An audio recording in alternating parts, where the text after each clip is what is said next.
guys, hello, welcome back to our channel. I am Priya. Me Ayushi, together we प्रियाशी। तो जी हम लोग फिर से आ गए हैं आप लोगों के लिए, आप लोगों की फेवरेट धुकुर धुकुर वाली वीडियो लेकर के। लेकिन कहानी में आगे बढ़ने से पहले जरा ये बताना कि आप लोगों की कभी नजर उतारी गई है क्या? अरे होता है ना कि घर में अगर बच्चे बीमार पड़ जाए तो बड़े बुजुर्ग उनकी नजर उतरवा देते हैं। वी आर 110% श्योर कि इस वीडियो को देख रहे हर एक इंसान की नजर कभी ना कभी उनकी मम्मी, दादी या नानी ने तो उतारी ही होगी। तो क्या कभी आपने ये सोचने की कोशिश की है कि आखिर नजर क्यों उतारे जाते हैं, इसके पीछे की कॉन्सेप्ट क्या है? खैर हटाओ, इस बारे में तो हम लोग वीडियो में डिटेल में बात करने वाले हैं। आप लोग ये बताओ कि आपकी नजर कैसे उतारी गई थी। हमें ना दो मेथड के बारे में पता है। पहले मेथड में क्या किया जाता है कि लाल मिर्च, पीली सरसों, सिक्के या फिर चावल की मदद से नजर उतारा जाता है और उसके बाद उसे लाल या काली रंग की पोटली में बांध करके आग में जला करके भस्म करके नष्ट कर दिया जाता है। या फिर दूसरा मेथड जो कि बहुत ही ज्यादा कॉमन मेथड है, उसमें क्या किया जाता है, सेम चीजों के हेल्प से नजर उतारी जाती है और सिमिलरली लाल या काली रंग की पोटली में बांध करके रात के अंधेरे में बीच चौराहे में उसे जा करके फेंक दिया जाता है। फिर वहां से लौट जाया जाता है। लेकिन लौटने के दौरान ऐसा कहा जाता है ना कि कभी भी पलट करके पीछे मुड़ के नहीं देखना चाहिए, अदरवाइज जिस एनर्जी को, जिस काली शक्ति को आपने चौराहे पे फेंका है ना, वो आपके पीछे पीछे पीछे पीछे आपके घर तक चली जाएगी और जिंदगी में दोबारा कभी वो आपका पीछा नहीं छोड़ेगी। ठीक है, आपने उसे चौराहे पे फेंक दिया, उसके बाद क्या वो एनर्जी कहाँ जाएगी? क्या वो वहीं रह करके नष्ट हो जाएगी? क्या वो उसी जगह को अपना डेरा बना लेगी, वहीं पर अपना अड्डा जमा लेगी, या फिर किसी और को अपना नया शिकार बनाएगी? और अगर नया शिकार बनाएगी तो कैसे बनाएगी? और उसके बाद नए शिकार की जिंदगी कैसी हो जाएगी? जहन्नुम होगी या जन्नत होगी? तो आज हम लोग इन्हीं सब चीजों के बारे में बात करने वाले हैं, वो भी रियल लाइफ एक्सपीरियंस के हेल्प से। तो ये वीडियो काफी ज्यादा एंटरटेनिंग, साथ ही साथ काफी ज्यादा नॉलेजेबल होने वाली है। तो चलो अब डिले नहीं करते हैं, फटाफट से वीडियो स्टार्ट करते हैं। पर उससे पहले रानी, आप लोगों को अपनी सीट की पेटी कस के बांध लेनी है, कान में ईयरफोन डाल के रूम की लाइट्स को भी ऑफ कर लेना है और इस वीडियो में धुकुर धुकुर वाली आंटी का भी वेट करना है। वो जल्दी इस वीडियो में आप लोगों को अपने दर्शन करवाने के लिए आएंगी। तो दीदी डिले नहीं करते हैं, जल्दी से इस वीडियो को स्टार्ट कर देते हैं। तो जी आज की कहानी हमारे साथ हमारी ही एक सब्सक्राइबर ने शेयर की है। लेकिन ये कहानी हमारी सब्सक्राइबर की आप बीती नहीं, बल्कि उनकी खुद की छोटी बहन की कहानी है। तो परंपरा के हिसाब से चलो सबसे पहले हम लोग दोनों बहनों का नामकरण कर देते हैं। तो बड़ी बहन जिन्होंने ये स्टोरी हमारे साथ शेयर की है, उनका नाम हम लोग रख देते हैं तृप्ति। एंड छोटी बहन जिनके बारे में ये कहानी होने वाली है ना, उनका नाम हम लोग रख देते हैं माधवी। तो ये घटना आज से तकरीबन 6-7 साल पहले की है, जब माधवी क्लास 7 में पढ़ाई करती थी। बचपन से ही माधवी पढ़ाई में काफी ज्यादा अच्छी थी, साथ ही साथ वो स्पोर्ट्स में भी काफी ज्यादा एक्टिव रहती थी। अगर माधवी से पूछा जाए कि आपको पढ़ाई ज्यादा पसंद है, स्पोर्ट्स ज्यादा पसंद है, तो स्पोर्ट्स का पलड़ा हमेशा भारी रहता था। अगर माधवी के नेचर के बारे में बात किया जाए तो वो काफी ज्यादा इंट्रोवर्ट काइंड ऑफ बच्ची थी। उसे ज्यादा दोस्त बनाने पसंद नहीं थे। स्कूल की छुट्टी के बाद जब वो घर आती थी ना, तो लंच करके वो सेल्फ स्टडी करती थी और शाम होने के बाद जब मोहल्ले के सारे बच्चे निकल जाते थे आपस में खेलने के लिए, तब भी माधवी उस ग्रुप को ज्वाइन नहीं करती थी, बल्कि वो क्या करती थी, अपनी साइकिल को उठाती थी और मोहल्ले के 5-6 राउंड मारती थी और उसके बाद शाम के 7 बजे वो अपने ट्यूशन के लिए निकल जाती थी। और यही माधवी का डेली रूटीन होता था। एक शाम की बात है, गर्मी का मौसम था, शाम गर्मी में जल्दी नहीं होती है। माधवी अपनी साइकिल लेकर के निकली थी और साइकिल लेकर निकलते निकलते वो अपने मोहल्ले से थोड़ी दूर निकल गई और मेन मार्केट तक पहुंच गई। शाम के 6:30 बज गए। ऐसे तो 6:30 बजे तक हमेशा माधवी घर लौट करके आ जाती थी, पर उस शाम माधवी टाइम से नहीं आती है। जब 6:45 होते हैं ना, तो घर वालों को थोड़ी टेंशन होने लगती है कि अरे माधवी अभी कहाँ रह गई, क्योंकि कुछ देर के बाद उसे ट्यूशन भी जाना है। माधवी की खोज में तृप्ति घर से बाहर निकल जाती है और मोहल्ले के आसपास देखती है, उसे माधवी कहीं भी दिखाई नहीं देती है। उसके बाद तृप्ति क्या करती है, मोहल्ले में जो बच्चे खेल रहे थे ना, उन लोगों से माधवी के बारे में पूछती है, लेकिन किसी ने भी माधवी को नहीं देखा था। अब तृप्ति को थोड़ी टेंशन होने लगती है। तृप्ति क्या करती है ना, माधवी को खोजते खोजते खोजते खोजते मोहल्ले से बाहर थोड़ी दूर पर मेन मार्केट की ओर निकल जाती है और वो क्या देखती है कि उसी मेन मार्केट में माधवी साइकिल चला रही है और माधवी के सामने से एक बड़ी सी 4 व्हीलर गाड़ी आ रही है और उस गाड़ी से बचने के लिए, सिंस की सड़क बहुत ज्यादा चौड़ी नहीं थी, माधवी क्या करती है ना, नाली के बगल में एक कचड़े का ढेर था, उधर ही गिरते गिरते बच रही थी। जैसे गाड़ी निकल जाती है, माधवी पूरी तरीके से गिरती नहीं है पर उसके पांव गंदे हो जाते हैं कचड़े में। वो अपनी साइकिल लेकर के आगे बढ़ती है। तृप्ति उसके पास पहुंचती है और तृप्ति उसे जोर से डांटती है कि अरे तुम्हें मना किया है ना साइकिल लेकर के मेन मार्केट पर नहीं निकलना है, जितनी भी साइकिल चलानी है मोहल्ले के अंदर चलाओ। मेन मार्केट में कितनी ज्यादा तेज गाड़ियां चलती है, अगर तुम्हें चोट लग जाएगी तो फिर मम्मी से क्या बोलोगी। देखो अभी उस कार के कारण तुम्हारे पांव गंदे हो गए ना, और वो कार थोड़ी भी ज्यादा तेज होती तो तुम नाली में भी गिरती और तुम्हें चोट भी लगते। तो चलो अब जल्दी घर चलो और चल करके हाथ पैर धो करके ट्यूशन के लिए निकलो। और वो माधवी को अपने साथ घर ले जाती है और फिर माधवी ट्यूशन निकल जाती है। ट्यूशन छुट्टी होने के बाद जब लगभग 8 साढ़े 8 बजे माधवी घर आती है ना, तो उसकी तबीयत कुछ ठीक नहीं थी और वो अपनी मम्मी से बोलती है कि मम्मी आज ना मैं डिनर नहीं करूंगी, मुझे सोना है, मेरी तबीयत थोड़ी ठीक नहीं लग रही है। तो उसकी मम्मी ने सोचा कि ठीक है, स्कूल से बच्ची आ रही है, गर्मी का मौसम है, मे भी इसकी तबीयत बिगड़ गई होगी, कुछ देर आराम कर लेगी तो ये ठीक हो जाएगी। लेकिन देखो आगे होता क्या है। माधवी अपने कमरे में सोने चली जाती है। उसे क्या लगता है कि अगर वो सो जाएगी और थोड़ा सा रेस्ट कर लेगी तो शायद उसे अच्छा फील हो। लेकिन जैसे ही रात के 11 बज जाते हैं, माधवी की मम्मी खाना लेकर उसके कमरे में आती है और अपनी बच्ची को उठाकर ये कहती है कि बेटा थोड़ा सा कुछ खाना खा लो, क्योंकि आप लोगों को तो पता ही है हमारी जो भी इंडियन मॉम होती है, जब तक उनके बच्चे खाना ना खा ले उनके गले से निवाला नहीं उतरता। लेकिन यहाँ पर जैसे ही माधवी अपनी मम्मी का मन रखने के लिए 1-2 निवाला खाती है, वैसे ही उसे तुरंत से उल्टी हो जाती है। उल्टी होने के बाद ना पता नहीं माधवी अपनी मम्मी को एक बात कहती है कि पता नहीं माँ आज क्या हो रहा है, शाम से मेरे जो पैर है ना वो काफी ज्यादा दुख रहे हैं, इनमें काफी ज्यादा दर्द है। ये सुनने के बाद माधवी की माँ तुरंत से किचन से तेल गरम करके लाती है और अपनी बेटी के पैरों की अच्छी तरह से मालिश कर उसे डांट कर ये कहती है कि देखो बेटा इतना साइकिल मत चलाया करो, कैसे तुम्हारे पैरों में दर्द हो गया, रोज रोज हम तुम्हें तेल थोड़ी लगाएंगे और आइंदा तुम इतनी दूर तक साइकिल चला के जाओगी ना तो हम तुम्हें कल से साइकिल भी नहीं देंगे। अब यहाँ पर ना माधवी की माँ उससे थोड़ा सा रेस्ट करने को कहती है और ये भी कहती है कि देखो बेटा आगे किसी चीज की भी जरूरत होगी तो मेरे को तुम आवाज लगा देना। माधवी फिर से सोने की कोशिश करती है, लेकिन उसके पैरों का जो दर्द था वो टाइम टू टाइम बढ़ते ही जा रहा था। अब दर्द ऐसा हो गया था कि वो दर्द उसे बर्दाश्त नहीं हो रहा था। जैसे ही 15 से 20 मिनट बीतते हैं, माधवी फिर से अपनी मम्मी को चिल्लाकर आवाज देकर ये कहती है कि मम्मी मेरे पैरों में दर्द हो रहा है, वो जो तुमने गरम तेल लगाया था उससे कुछ भी असर नहीं आ रहा है। इसके बाद माधवी की माँ क्या करती है, उसे पेन किलर लाकर देती है और उसे खाकर सोने को कहती है। पर यहाँ पर माधवी को नींद भी नहीं आ रही थी, क्योंकि उसके पैरों में जो दर्द था वो बर्दाश्त से भी बाहर था। उसकी मम्मी अब क्या करती है, बेचारी के पास बैठ जाती है और कहती है कोई बात नहीं बेटा, हम तुम्हारे पास है, तुम सोने की कोशिश करो, रात भर में तुम्हारा जो भी दर्द है वो ठीक हो जाएगा। माधवी अपनी माँ के गोद में सर रखकर सोने की कोशिश कर रही होती है, लेकिन फिर भी बेचारी का जो दर्द था ना वो बर्दाश्त करने लायक नहीं था और उसके जो पैरों का दर्द था अब धीरे धीरे उसके पूरे शरीर में वो दर्द बढ़ते जा रहा था। वो दर्द ऐसा हो गया था कि माधवी को अब बर्दाश्त नहीं हो रहा था, वो चिल्लाए जा रही थी और उस दर्द के कारण उसका सर भी फटे जा रहा था। ऐसा लग रहा था कि माधवी के सर पे कोई लगातार हथौड़े से वार किया जा रहा है, टन टन टन टन, और जिसके कारण माधवी को कोई भी आवाज बर्दाश्त नहीं हो रही थी, चाहे उसकी माँ भी क्यों ना कुछ बोल रही हो। अब यहाँ पर बस माधवी रोए जा रही थी और अपनी माँ को एक ही चीज बोले जा रही थी कि मम्मी कैसे भी करके ये जो दर्द है ना उसे दूर कर दो, क्योंकि हम सो नहीं पा रहे हैं, मेरे से ये दर्द बर्दाश्त नहीं हो रहा है, मुझे कोई दवाई लाके दो या कुछ भी करो पर इसका निवारण निकालो। अब माधवी की मम्मी जल्दी से माधवी के पापा को आवाज देती है और साथ ही साथ तृप्ति को भी बुलाती है। तीनों कमरे में आ जाते हैं।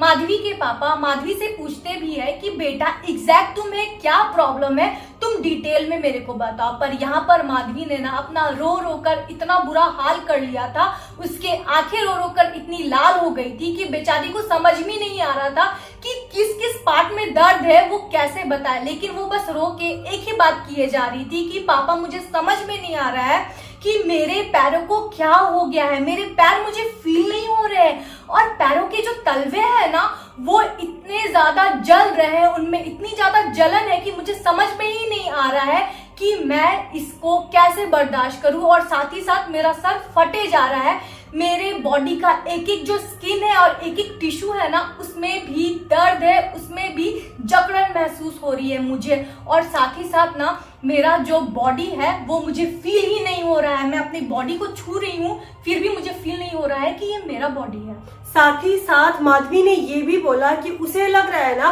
कि उसके पांव केवल 100 किलो के हो गए हैं, वो बहुत ज्यादा भारी हो गए हैं और जब भी वो अपने पैर को छूने की कोशिश कर रही है वो उसे फील ही नहीं हो रहे हैं, जलन हो रहा है। जैसे ही वो अपने तलवों को छूने की कोशिश कर रही है फील ही नहीं हो रहा है। और साथ ही साथ माधवी का शरीर इतना ज्यादा भारी हो गया था कि वो अपने शरीर को मूव ही नहीं कर पा रही थी। लास्ट में थक हार के उसके पापा क्या करते हैं रानी? अब उसके पापा के पास एक ही रास्ता था कि माधवी को जल्द से जल्द हॉस्पिटल में एडमिट करा दिया जाए। पर जैसे ही माधवी के पापा माधवी को उठाने की कोशिश करते हैं माधवी का बॉडी हिलता ही नहीं है, मानो उसका वजन 1 क्विंटल का हो चुका था और इतना भारी था कि माधवी के पापा माधवी की बॉडी को हिला तक नहीं पा रहे थे। यहाँ पर माधवी के पापा माधवी को भी कहते हैं कि बेटा तुम अपनी बॉडी को हिलाने की कोशिश तो करो, पर यहाँ पर माधवी अपने बॉडी को मूव ही नहीं कर पा रही थी। लास्ट में उन्हें हॉस्पिटल कॉल करना पड़ता है और इमरजेंसी में एम्बुलेंस को घर पे बुलाना पड़ता है। अब यहाँ पर माधवी का जो शरीर था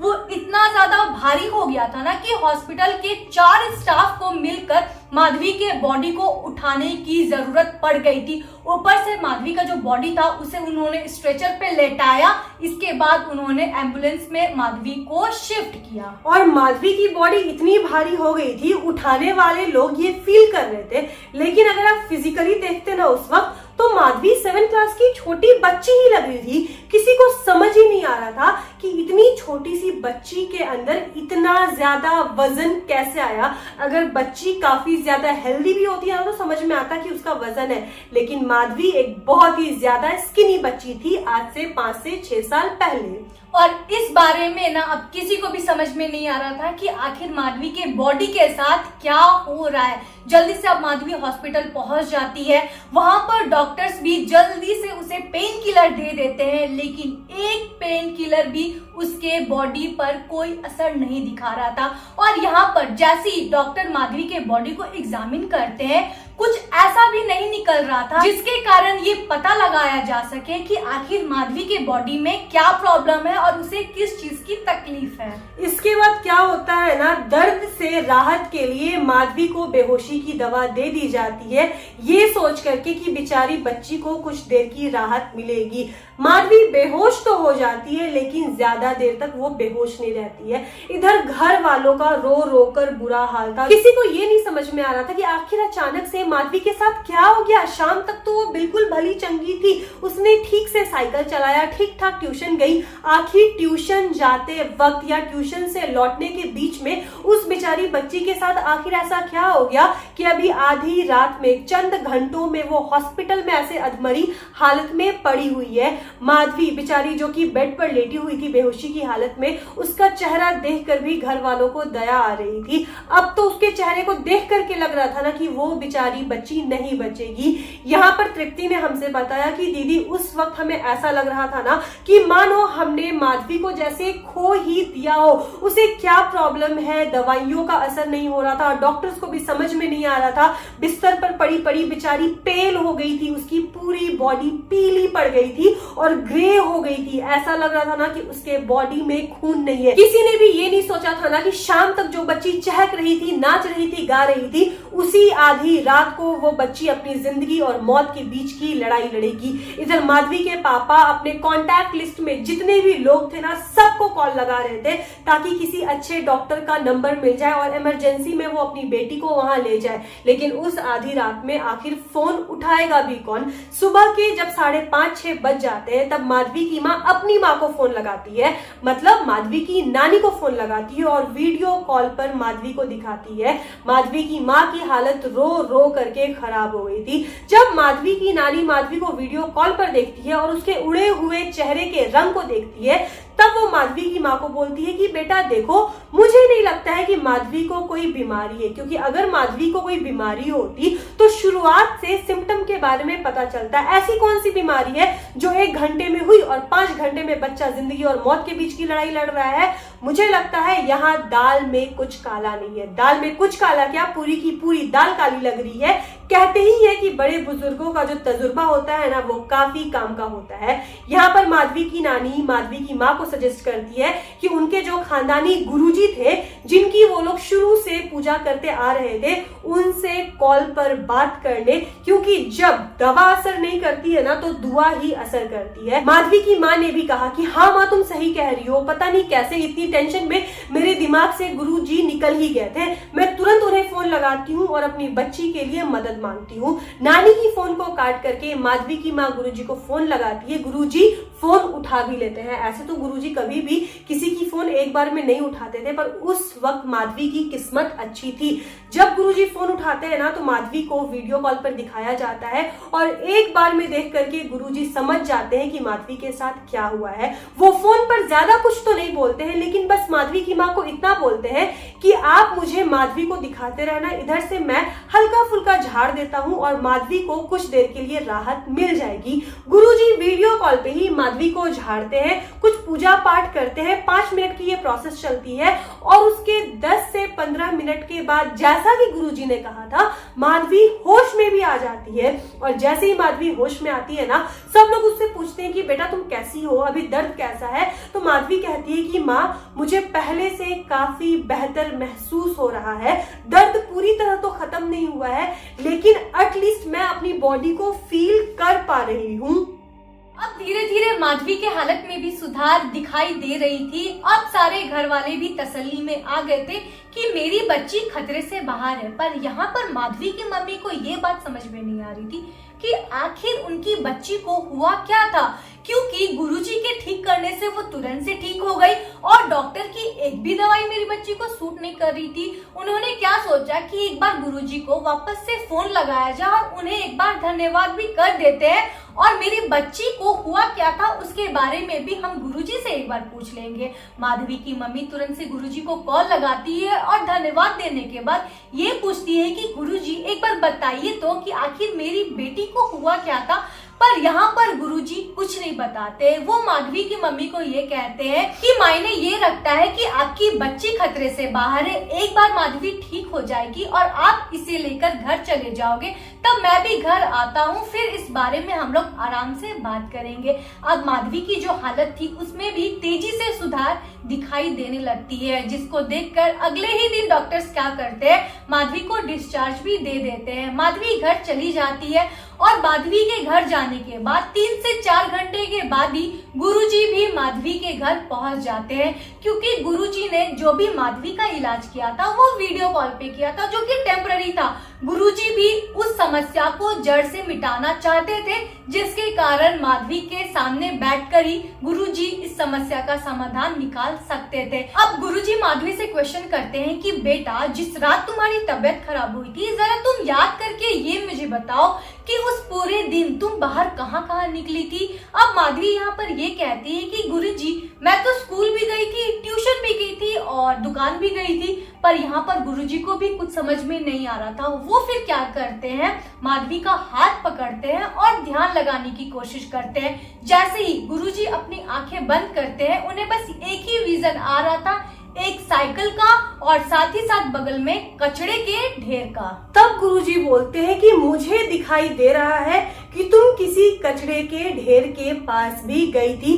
तब यहाँ तृप्ति बोलती है कि हाँ गुरुजी, ये कचरे के ढेर के पास गई थी। शाम में जब ये साइकिल चलाने के लिए निकली थी ना, तो ये मोहल्ले में ना जाकर के मेन मार्केट में निकल गई थी और उस वक्त सड़क चौड़ी नहीं थी, एक कार पास हो रही थी, तो कार से बचने के लिए ये साइड हो गई थी और कार के डर से ये साइकिल के साथ ही उस कचड़े के ढेर पर खड़ी थी और मैंने अपने आंख से इसे देखा था और वहां से मैं इसे पकड़ करके लाई थी और उसके बाद ही ये ट्यूशन गई थी। तब यहाँ गुरुजी बोलते हैं माधवी की माँ को, इसके पीछे कुछ बहुत ही बुरी और कुछ बहुत ही ज्यादा नेगेटिव एनर्जी थी जो कि इसको उसी कचरे के ढेर से पीछे पड़ी हुई है, और वहीं से पीछा करते करते वो एनर्जी इसके साथ ट्यूशन भी गई थी और ट्यूशन के बाद घर भी आई थी। और वो जो एनर्जी थी ना कचरे के ढेर में इसीलिए पड़ी हुई थी क्योंकि किसी ने अपने खुद के शरीर से वो दुख, दर्द और पीड़ा को हटा करके उसे चौराहे पर उसी कचरे के ढेर पर फेंक दिया था। काफी दिनों से वो एनर्जी भूखी थी, उसे कोई भी बॉडी नहीं मिल रही थी, और उसे काफी दिनों के बाद किसकी बॉडी मिली? माधवी की बॉडी मिली। और जैसे ही माधवी की बॉडी मिली ना, वो एनर्जी काफी ज्यादा एक्टिव हो गई, और सिंस की वो बहुत ज्यादा भूखी थी ना, इसीलिए उसका असर बहुत ही ज्यादा डिजास्टरस था। रातों रात उसने माधवी के बॉडी से पूरा खून चूस लिया। वो तो गनीमत है कि आप लोगों ने मुझे समय पर कॉल कर दिया। अगर आप लोग मुझे समय पर कॉल नहीं करते ना, तो मे भी वो एनर्जी माधवी को या फिर माधवी की बॉडी को अपने साथ ही ले जाती।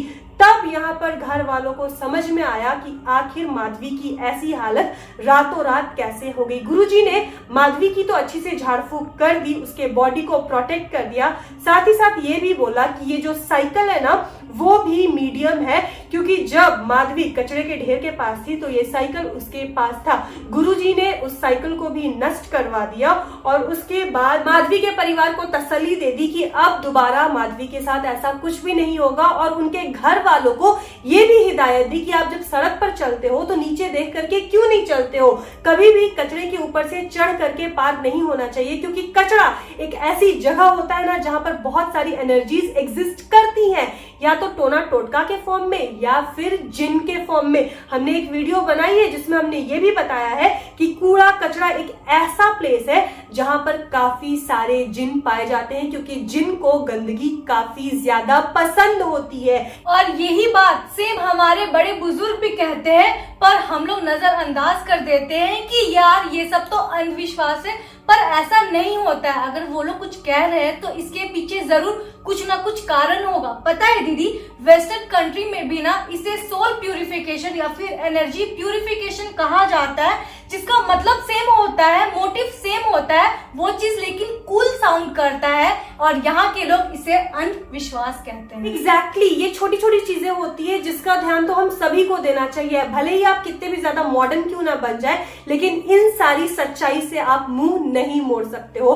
कभी भी जब रोड पर चलते हो ना, पीले सरसों पर तो पैर गलती से भी मत रखना, या उसे फांद करके पार करने की कोशिश मत करना। सेम चीज लाल मिर्च के साथ भी मत करना। एंड सबसे इंपॉर्टेंट बात, कभी पैसे या सिक्के को देखोगे ना किसी कोने में फेंका हुआ, उस चीज को तो बिल्कुल भी मत छूना, क्योंकि अक्सर क्या होता है ना, उस नोट और सिक्के के फॉर्म में एनर्जीज ही होती है, और उन्हें सिक्के के फॉर्म में इसीलिए फेंका जाता है ताकि दूसरे लोग लालच से जा करके उठा ले, और जिस लोग ने उसे फेंका था ना वो अपनी बला किसी और के मत्थे मर दे। तो दोस्तों यही थी आज की स्टोरी, जिसके साथ बीतती है वही जानता है। आप बताना आपको कैसी लगी, और स्टोरी पसंद आए तो रानी इस वीडियो को लाइक जरूर कर देना, और अगर आप लोग हमारे चैनल पे नए हो और हमारा ये प्यारा प्यारा फेस पहली बार देख रहे हो तो हमारे चैनल को बिना सब्सक्राइब किए मत जाना यार। मिलते हैं अपनी नेक्स्ट ऐसी इंटरेस्टिंग वीडियो के साथ, तब तक के लिए बाय।